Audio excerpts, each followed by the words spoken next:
January 1944. Central Pacific. Night air over the carrier task force hangs in a cold, metallic silence. The sea below is invisible, swallowed by darkness, broken only by the faint pulse of wake trails under blackout conditions. High above the deck, an F-6F Hellcat climbs through the void, its engine notes steady, its cockpit lit only by dim red glow. Inside the flagship's Combat Information Center, a single radar operator stares at a green, trembling screen. Dozens of contacts move across it, faint echoes at first, then sharper, then unmistakable. An incoming Japanese strike group, stretched across the sky in scattered waves, unaware that every turn they make is already being traced by an unseen hand. The operator begins vectoring Hellcats outward, one division, then another, until nearly 50 fighters are sweeping into position guided by his calm, clipped voice. In the darkness, the Japanese pilots see nothing ahead but open sky, not realizing they are flying into a perfectly aligned trap shaped by radar rather than sight.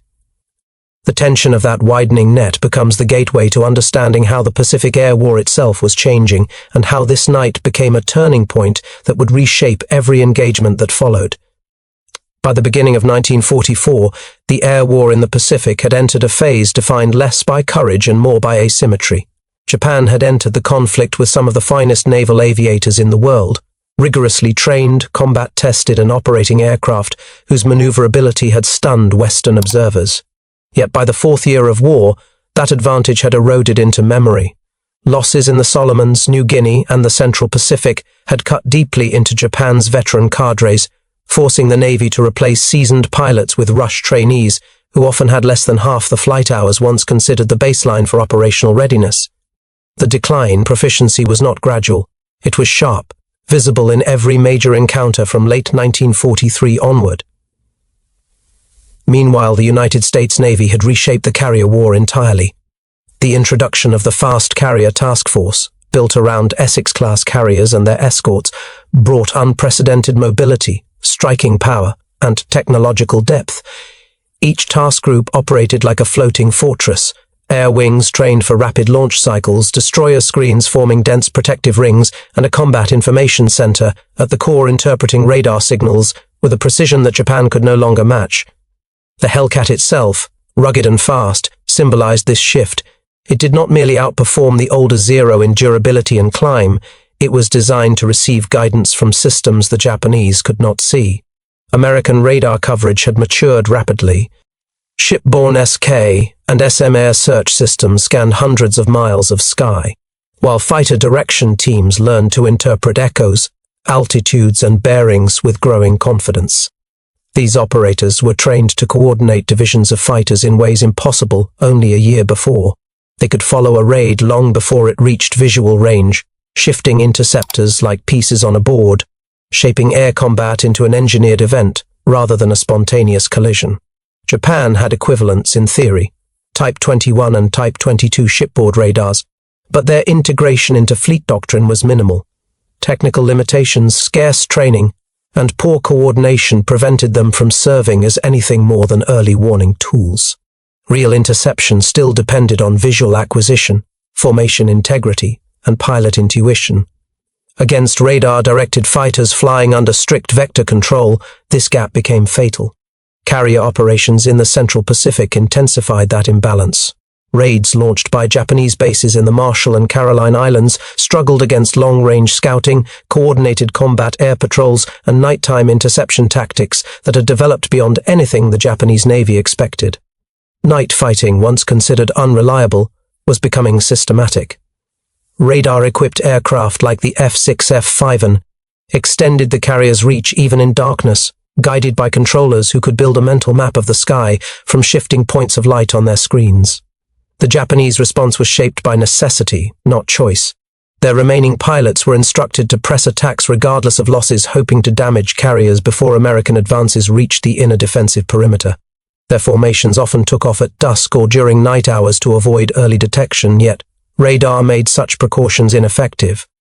Every outbound raid risked scattering in poor weather, losing navigation coherence, or arriving over American carriers already alerted and prepared. This was the environment into which the encounter of nearly 50 Hellcats, all vectored by a single US radar operator, was born. It was not an isolated anomaly, but a product of systemic divergence. Japan relying on diminishing skill and outdated assumptions, the United States relying on technology, coordination, and the growing mastery of fighter direction. The operator at the center of that night would not have considered himself a protagonist. He was one link in a chain of evolving doctrine, one voice in a darkened room studying a screen that translated the vastness of the Pacific sky into actionable lines and bearings. Yet his role captured the new essence of air combat. Victory no longer hinged solely on the pilot's eye, but on the ability to see without seeing. That shift in perception would define the next stage of the conflict, as the Japanese strike group began its long approach into the waiting geometry of controlled interception, already forming ahead. The operational landscape produced this encounter stretched across thousands of miles of ocean, but its core rested within the command architecture of the Fast Carrier Task Force. By early 1944, Task Force 58 had become the most formidable naval aviation concentration in history. Its doctrine depended on layered detection, long-range radar, scout planes, surface pickets, and a network of combat information centers that synthesized input into a coherent picture. At its heart stood the fighter direction officers, men trained to interpret the constantly shifting radar traces of incoming raids and convert them into clean, decisive vector orders. At the tactical level, this required more than equipment. It demanded discipline from pilots accustomed to relying on instinct. Hellcat divisions were drilled to trust the voice guiding them, even when flying blind at night. The growing confidence between pilots and controllers formed a new style of combat in which the carrier's CIC became an unseen commander over the sky. The combination of an SK and SM radars on the carriers, paired with SC or SG search sets on escorts, created redundancy that allowed operators to maintain contact even when weather distorted returns or when small groups split off from the main body. Japan, by contrast, had begun to rely on desperate measures. Their long-range land bases in the Marshall and Caroline Islands launched strike groups composed of varying aircraft types, many patched together from dwindling inventories. Pilots were often unfamiliar with night approaches and had limited training in formation discipline in darkness. Fuel shortages frequently forced missions to fly at the edge of endurance. In these conditions, maintaining a coherent raid profile became difficult even before encountering American defenses. On the night in question, Japanese planners believed darkness would shield their approach toward the American fast carriers operating near strategic targets. The strike group intended to break through the defensive perimeter, inflict maximum damage on flight decks, and force temporary withdrawal. If successful, such raids could delay the momentum of the Central Pacific Drive. Intelligence indicated that Americans were expanding radar use, but Japanese crews underestimated the sophistication and integration of those systems. They understood detection. They did not yet grasp direction. As the Japanese formation moved across open water, weather and inexperience forced its aircraft into loose clusters. Some pilots drifted from intended bearings. Others adjusted altitude in attempts to retain visual contact with faint silhouettes ahead. The strike's coherence continued to degrade as the distance lengthened. These scattered flight paths were not invisible. To the American radar operator, they appeared as multiple faint echoes, approaching from varying angles, a pattern characteristic of late-war Japanese raids. Inside the CIC, the operator's task was to translate these unsteady returns into timing, velocity estimates, and interception geometry. His board plotted the sky as a network of lines intersecting at the points where Hellcat divisions could be most effective. 50 fighters could not simply be thrown into the night. They had to be arranged into layers, with each group positioned to cut off a portion of the approaching raid. Radar direction allowed the task force to respond proportionally, committing only the necessary fighters to disrupt and destroy incoming aircraft before they approached weapon release range. This fusion of discipline and technology distinguished the U.S. approach. The Hellcat squadrons involved were not flying independently. They were extensions of an information system that turned chaotic radar echoes into an ordered plan. Pilots trusted bearings, altitudes, and headings delivered through calm radio transmissions. Their maneuvering created a tightening mesh across the darkness ahead. For the Japanese air crews, the situation remained invisible. They followed compasses and the fading silhouettes of fellow aircraft, unaware that the sky around them was being shaped by a controller who never saw them with his eyes. only with the trembling arcs of a cathode ray tube. Their mission remained unchanged, to locate and strike the American carriers, but every mile brought them deeper into a night controlled by radar rather than chance. It was within this widening technological divide that the decisive interception took form, carried forward by the unseen coordination that would define the next phase of the conflict, as the angles of this confrontation began to sharpen around the human and tactical dimensions that governed its outcome. For Japanese pilots, the Pacific night was more than physical darkness. It was psychological pressure laid on exhaustion, limited training, and an unspoken understanding that the odds no longer favored them. Many of the aviators flying outbound in early 1944 had accumulated only a fraction of the experience, carried by their predecessors of 1941 to 1942. The attrition of veteran instructors meant trainees often practiced under compressed schedules, with fewer hours in actual aircraft.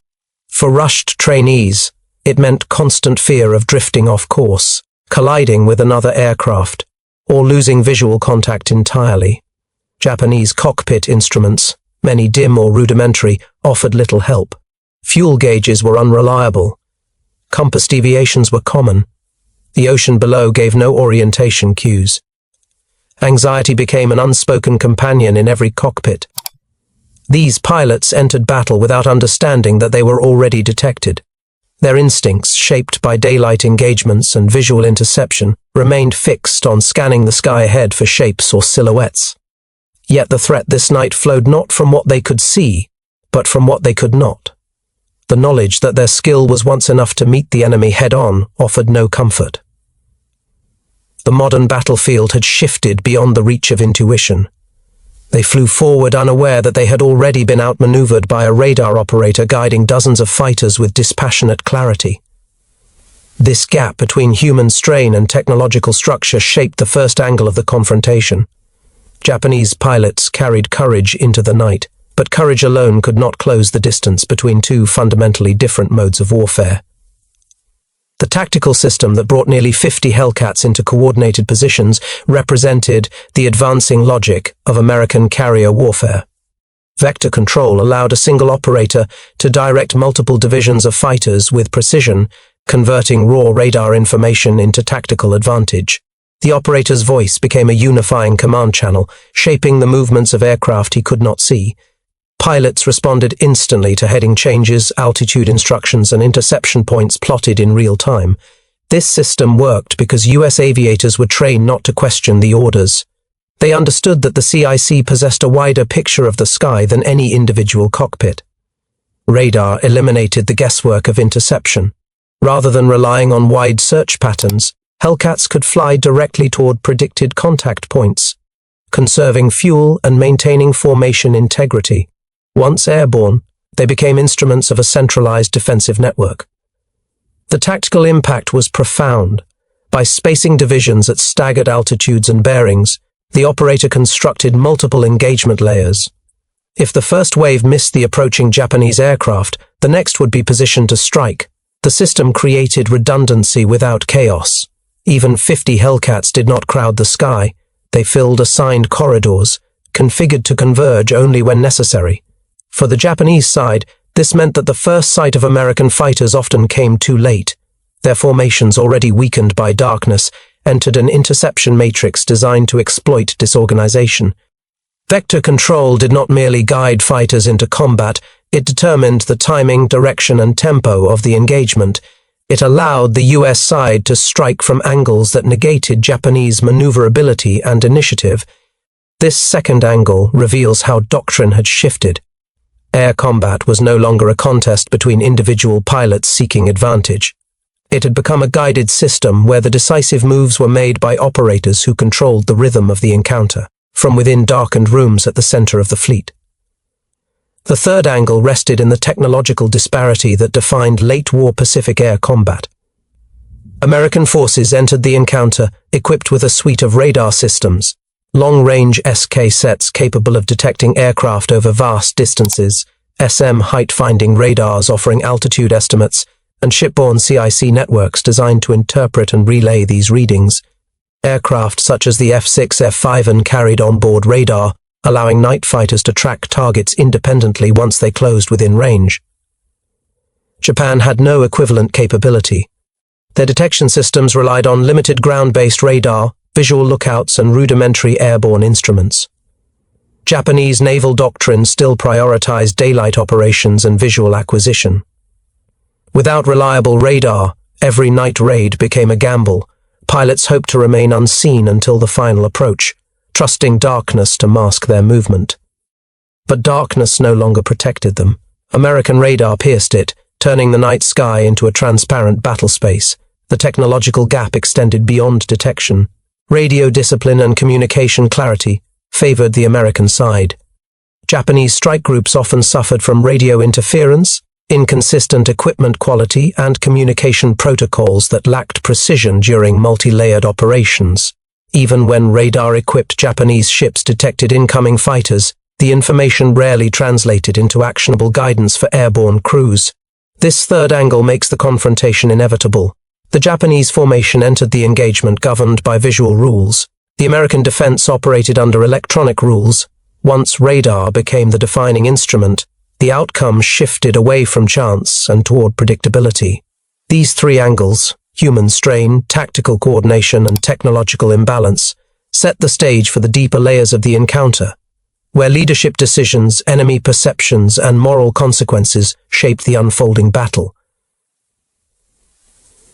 Inside the carrier's CIC, leadership did not resemble the visible command presence found on a bridge or flight deck. It manifested in quiet authority, officers and operators working under red lamps, voices kept low to preserve clarity, every decision made under strict time pressure. The fighter direction officer stood at the center of this environment. His task was to maintain a complete mental picture of the sky, bearing changes, altitude shifts, formation behavior, closure rates, and the likely intentions behind enemy movement. He relied on radar operators who interpreted returns that flickered with instability as the Japanese formations stretched across the sea. Each radar contact was a clue. Some echoes faded due to aircraft maneuvering or weather scatter, others brightened momentarily as groups tightened or descended. Leadership meant distinguishing pattern from noise, a process requiring calm judgment under conditions where seconds mattered. The decision to commit nearly 50 Hellcats was not impulsive. It emerged from a calculated assessment of the raid's size, its vector toward the carrier group, and the need to engage far enough from the task force to prevent fragmentation or confusion near the fleet. The officer directing the fighters had to trust not only the radar picture, but also the discipline of airborne pilots who would execute instructions without hesitation. Leadership in the CIC was defined by restraint. There was no room for dramatic gestures or verbal intensity. Efficiency was the priority. A single voice controlled the intercept, issuing bearings in measured tones: adjust 10 degrees, climb to this altitude, maintain speed, prepare to merge with contact. This quiet authority allowed the system to function. Dozens of fighters remained synchronized because the officer's judgment held the structure together. In contrast, Japanese leadership in the air that night faced limitations. Flight leaders struggled to maintain coherence in darkness. Decision-making was constrained by uncertainty, diminishing visibility, and radio inconsistencies. The burden fell on individuals rather than systems. This fourth angle highlights how command architecture, not just individual skill, reshaped the balance of air combat. Leadership within the CIC transformed a scattered set of radar echoes into an orchestrated defensive formation. To the Japanese air crews, the approach toward the American fleet unfolded as a series of small uncertainties. The absence of moonlight left the ocean an empty void. Instrument panels glowed faintly, offering limited guidance. Pilots scanned the black horizon for silhouettes or flashes that might reveal American aircraft. Their formation, once structured at takeoff, shifted under the pressure of darkness and navigation drift. Enemy perception remained anchored in older assumptions about U.S. defenses. They expected American fighters to rely primarily on visual detection. They assumed surprise could still be achieved if they approached low or staggered altitude during night hours. Even experienced pilots underestimated how deeply radar had been integrated into US doctrine. The first sign of trouble came not as a sight but as a feeling, moments when aircraft at the edge of the formation suddenly vanished into the night, pursued by unseen adversaries. Some pilots caught brief glimpses of engine exhaust trails or dark shapes crossing the sky at angles difficult to trace. Others heard distant gunfire with no visible source. Confusion spread rapidly. Japanese doctrine did not train pilots to interpret threat vectors in radar-directed battles. They could not identify how American fighters were locating them so precisely. Attempts to climb, dive, or break formation offered little protection. Maneuvers effective in daylight against visual opponents failed in this new environment because the threat did not depend on sight. Some pilots believed they were encountering multiple American patrols sweeping different altitudes. They did not realize that the same operator had directed the entire interception, coordinating layers of Hellcats so efficiently that Japanese crews perceived them as separate groups appearing simultaneously. This fifth angle exposes the psychological and tactical blindness imposed by radar warfare. The Japanese saw fragments of the engagement, never the structure behind it. By early 1944, every Japanese air operation carried a deeper consequence. Each lost aircraft represented more than a tactical defeat. It was the erosion of a force that could not be rebuilt. Pilot training programs could no longer turn cadets into seasoned aviators. Fuel restrictions, industrial strain, and combat losses had pushed Japan into a cycle of attrition that compounded itself. Night interceptions amplified this effect. When a radar-directed ambush destroyed a portion of a strike group before it reached the target, the loss extended beyond the immediate tactical field. It weakened morale among surviving pilots who returned with reports of an enemy that seemed to detect and intercept with unnatural precision. It forced planners to confront the widening gap between intention and capability. On the American side, the moral burden differed. Operators and pilots understood that the new system gave them overwhelming advantage. Their actions were not driven by emotion but by procedural clarity. Apply vector instructions, intercept efficiently, prevent enemy aircraft from reaching the fleet. Yet within that clarity lay recognition. The encounters were becoming increasingly one-sided. This sixth angle reveals the moral shape of the conflict. A confrontation in which one side fought with shrinking human reserves and outdated assumptions while the other leveraged technology and organization to accelerate inevitable outcomes. Radar did not simply guide fighters, it reshaped the meaning of air combat, turning skill-based duels into system-driven engagements. These final angles close the conceptual foundation of the encounter and lead directly into the moment when the scattered Japanese formation crosses into the kill zones prepared for them, where the decisive turning point of the battle unfolds. The interception began long before either side saw the other. At 22:14, the CIC plotted the Japanese raid at a distance where no pilot, American or Japanese, could have detected anything with the naked eye. The radar operator tracked the formation as it advanced in irregular clusters, each separated by miles of darkness. His board showed echoes shifting in altitude, some descending to avoid weather layers, others climbing in an attempt to maintain cohesion. The strike group was no longer a single force. It had fractured into multiple approach elements. The operator issued the first major vector order, bring the initial Hellcat divisions up to interception altitude. Pilots responded instantly, climbing into the cold upper air. Their aircraft formed 3 staggered layers, each assigned a segment of the radar picture. No one saw the enemy yet. Engines droned in steady rhythm, lights remained extinguished, and radio traffic stayed limited to vector acknowledgements. The night held its silence. At 22:23, the radar picture sharpened. The operator identified the largest Japanese cluster moving on a bearing that would place it within striking range of the lead carrier group. He directed the first wave of Hellcats 10 degrees starboard, then ordered a descent of several hundred feet to match the projected altitude of the incoming force. The pilots made the adjustment without hesitation. They were flying through complete darkness, relying solely on headings and altimeters, trusting that the operator's calm voice mapped the unseen world with accuracy. The Japanese formation continued forward unaware. Some pilots were struggling to maintain alignment, Others drifted slightly off course as they adjusted throttle to stay with their lead aircraft. The absence of external references made every maneuver uncertain. No one realized that their altitude shifts were being read directly on American radar and translated into interception geometry. At 22:28, the first closing speeds were calculated. The Hellcats were approaching the initial contact zone.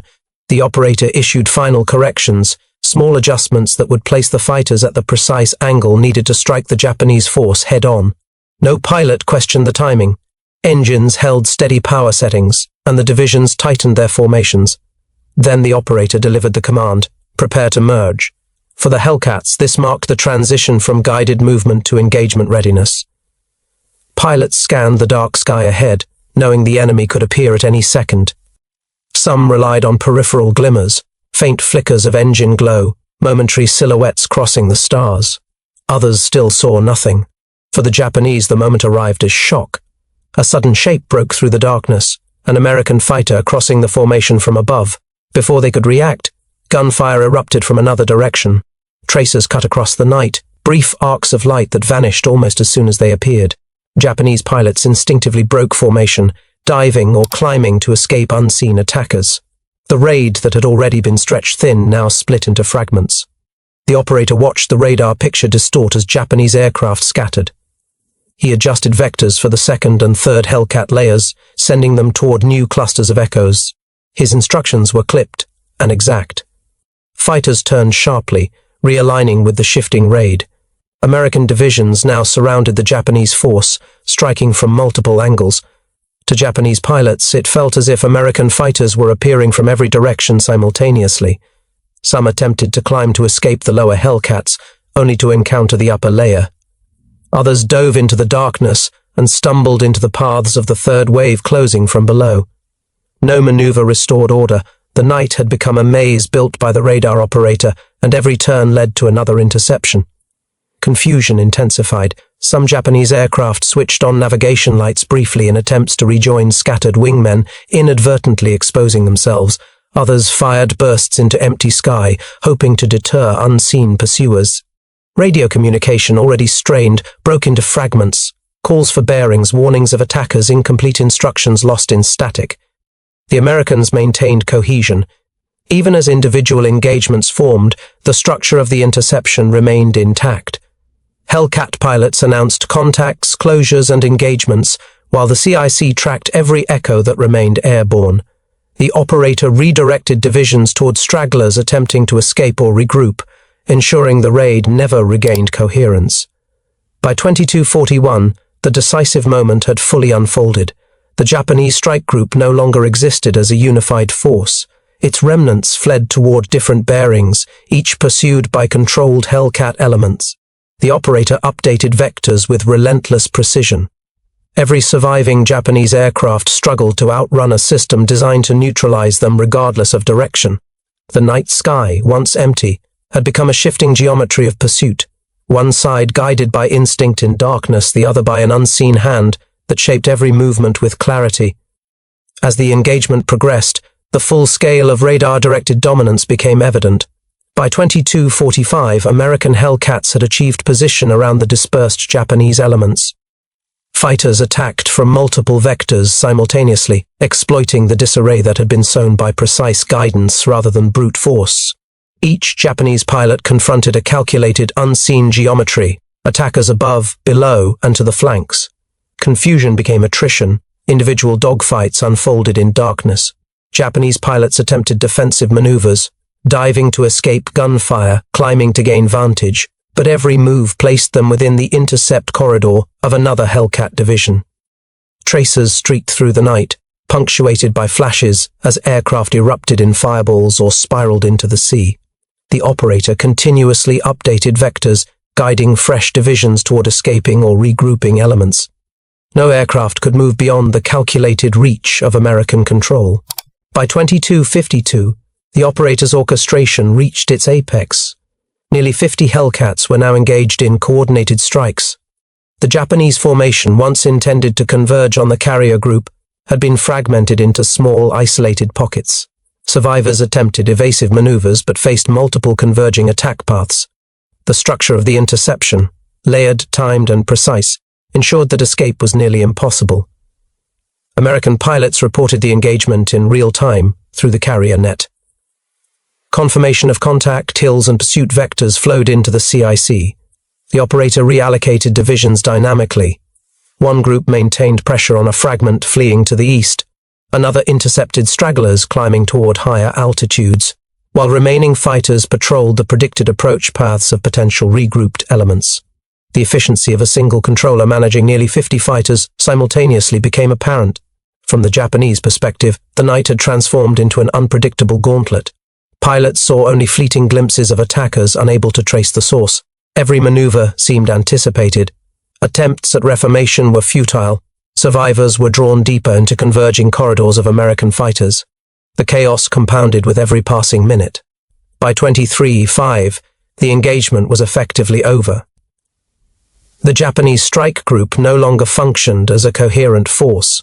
Aircraft losses were high, and remaining pilots fled in scattered trajectories toward bases many miles away. Fuel exhaustion, disorientation, and ongoing pursuit left few operational aircraft intact.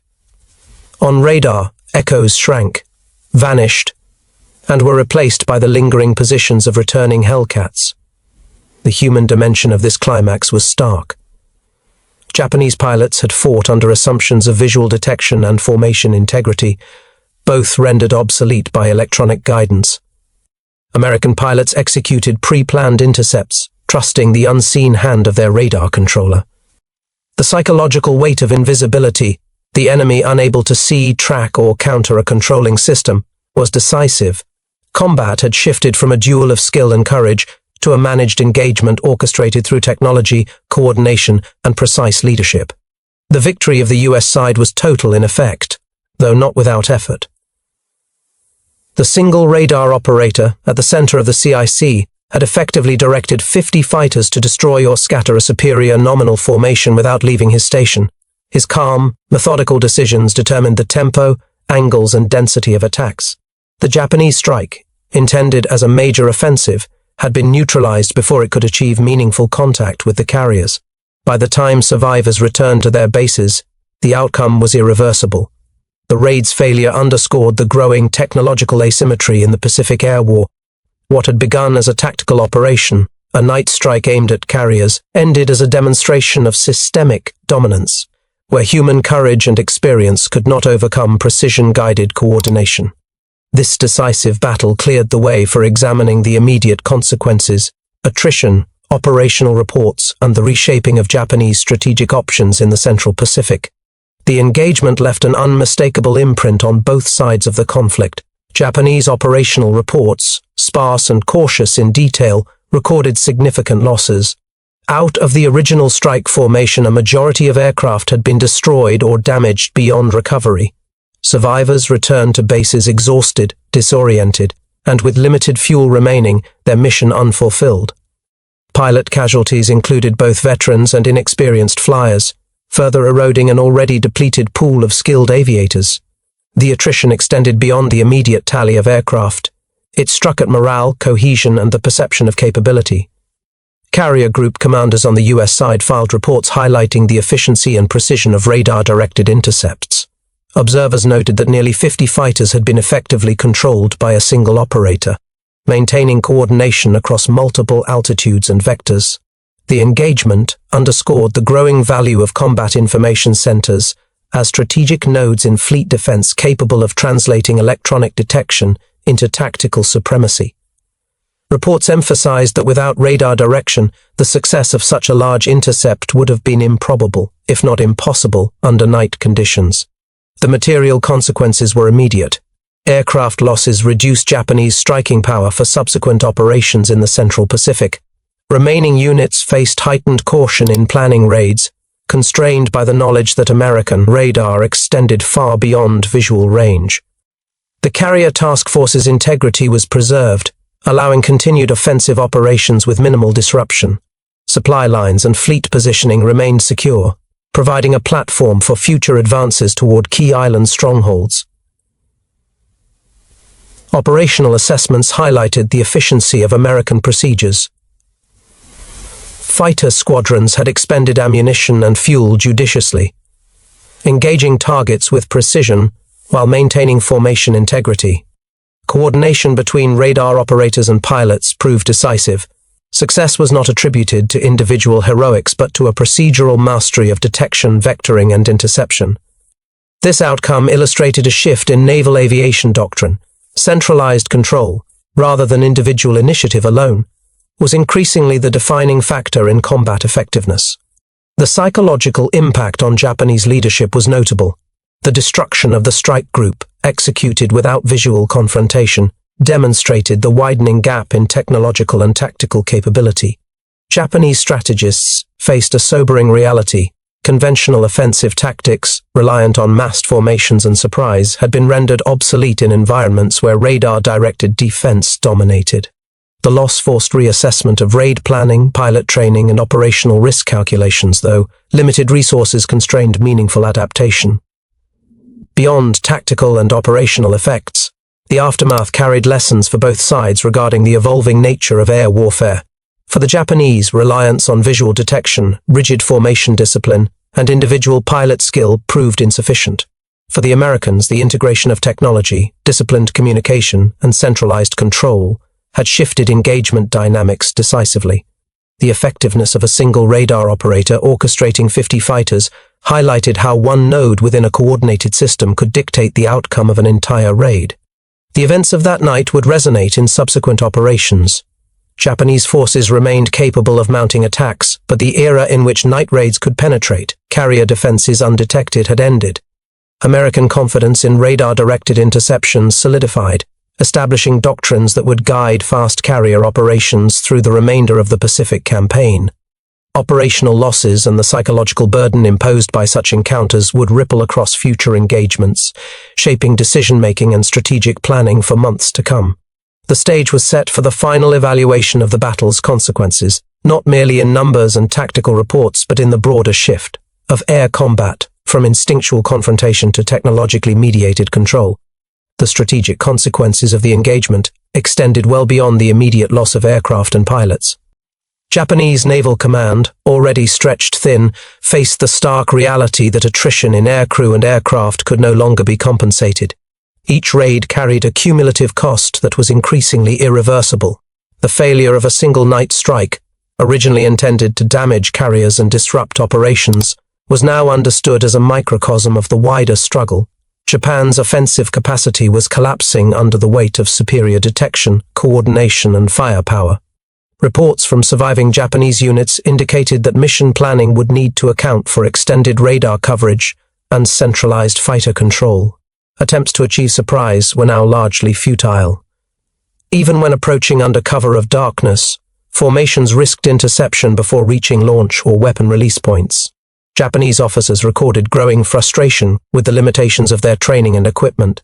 Veteran pilots lamented the impossibility of challenging an enemy who could engage at distances previously considered safe. For the U.S. Navy, the engagement validated the tactical doctrines developed around radar, fighter direction, and CIC integration. The ability of a single radar operator to direct multiple divisions of fighters to overwhelming effect reinforced the centrality of electronic warfare systems in carrier operations. Subsequent task force planning increasingly emphasized the combination of layered detection, centralized control, and disciplined pilot response. The integration of radar into routine offensive and defensive procedures was no longer experimental. It had become operationally decisive. Beyond doctrine, the battle accelerated a psychological shift within both fleets. Japanese pilots carried the memory of being hunted not by sight, but by an unseen guiding hand that orchestrated their destruction. Fear and uncertainty became intrinsic to their operational planning. Conversely, American crews internalized confidence in the system. Pilots trusted instructions, controllers trusted pilots, and command staff trusted both. This mutual reliance formed a self-reinforcing cycle of efficiency, allowing complex multi-divisional engagements to be executed with minimal confusion. Attrition statistics reflected the operational impact. The Japanese lost the majority of aircraft committed to the raid, and pilot casualties were severe. The numerical advantage of individual aircraft increasingly mattered less than the ability to coordinate them effectively. American losses were negligible. Most Hellcats returned to carriers with minor damage, if any, and ammunition expenditure remained controlled.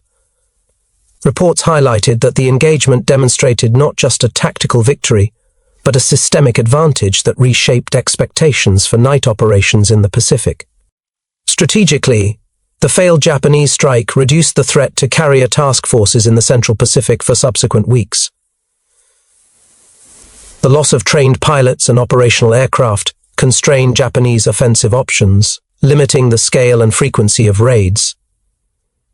U.S. task forces exploited this breathing room to consolidate advances, plan subsequent strikes, and refine radar-directed tactics for larger operations in the Mariana and Palau campaigns. The encounter also influenced intelligence assessments. Japanese reliance on conventional detection methods could no longer counter American systems, forcing planners to acknowledge the widening technological gap. In essence, the aftermath of the battle underscored the transformation of air warfare. Individual skill, formation tactics, and surprise, once decisive, were now subordinate to systems of detection, command, and control. The night strike that had been intended as an offensive initiative instead became an example of systemic attrition, a testament to how one radar operator positioned correctly within an integrated fleet network could dictate the fate of 50 enemy aircraft and the human lives aboard them. This evolution in operational capability naturally leads to reflection on what such events meant for the conduct of the war, the trajectory of military technology, and the human cost inherent in the mechanization and systemization of combat. The night when 50 Japanese aircraft met coordinated Hellcats under the direction of a single radar operator marked more than a tactical victory. It epitomized the transformation of warfare itself. Combat, once governed by visibility, instinct, and individual skill, had become mediated through technology, coordination, and disciplined execution. The human eye and reflex were no longer the final arbiters of life and death. The cathode ray screen, the voice of a controller, and the structure of a fleet network now defined the battlefield. For the Japanese, the encounter symbolized the limits of courage and experience when faced with systemic superiority. Veteran pilots and raw recruits alike found themselves vulnerable not because of misjudgment, but because the rules of engagement had changed. Darkness, once a sanctuary, had become a medium through which technology exerted control.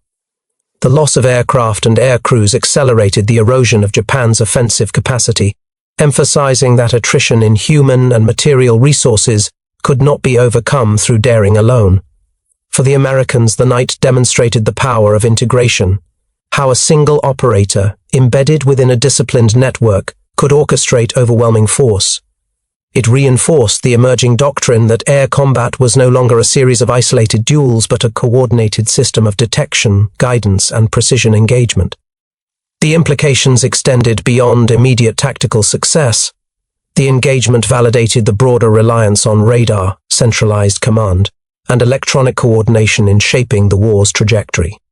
Ultimately, this episode reflects a shift not only in strategy and technology but in the human experience of combat. Lives were lost, not in chaotic exchanges, but in encounters carefully engineered by unseen hands. The moral and psychological dimensions of warfare had changed. Victory could be calculated, losses managed, and engagement outcomes influenced by a disciplined system rather than chance. The lessons of that night would resonate throughout the remainder of the Pacific campaign, marking the moment when the human pilot became part of a larger networked battle space, subject to the dictates of technology, coordination, and precision over instinct. History remembers it as more than a clash of aircraft. It is a case study in the evolution of modern warfare, where control of information and the unseen orchestration of force redefined the very nature of air combat, leaving an indelible mark on the strategic and human landscape of the Second World War.